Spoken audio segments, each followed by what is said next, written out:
एगो गीत के भाव बाटे गोलू भैया सीट नंबर देखियो देखो शुरू हो गए।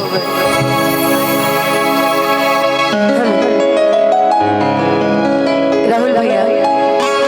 एगो गीत के भाव बाटे बड़ा सुंदर कि छाने छाने बदले तारो मिजाज रंजो धोखेबाज रंजो उड़नबाज रंजो।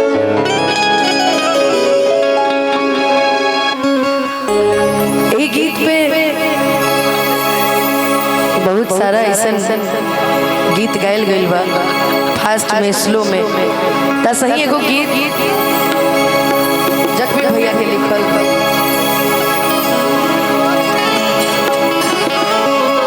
और बहुत सुंदर ही आए वाला समय में ए विशाल जी आए वाला समय में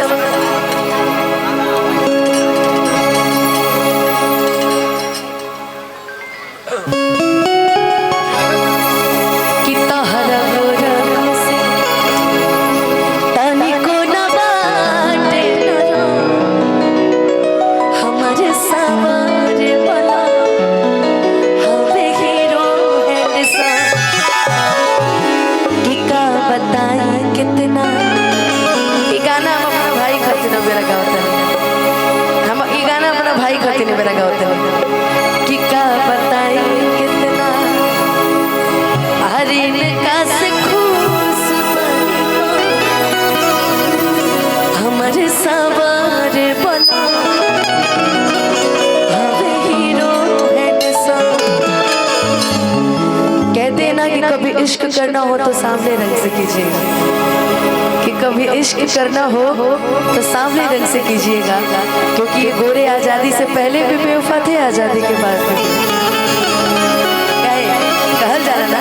कि जवन बात बासमर को मैं गोल का करे,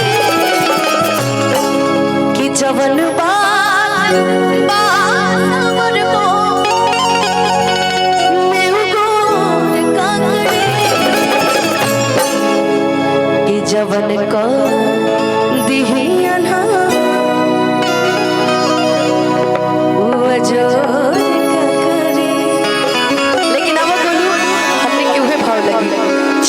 छाने बदले छाने छाने बदले छाने छाने बदले आहा मिजाज न जाओ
छाने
अच्छा गई बड़ी। और ये गाना क्रेडिट तो हम ठीक बा, जिनका कान में आवाज आई ओकरे को सुने, उनका मुख से बड़ा सुंदर लगेला राहुल भैया ई लाइन के हुआ मत नहीं, के हुआ मत नहीं, के हुआ मत नहीं, आदत से बाज न जाऊं, के बाज न जाऊं, उड़न बाज न जाऊं, के बाज न जाऊं।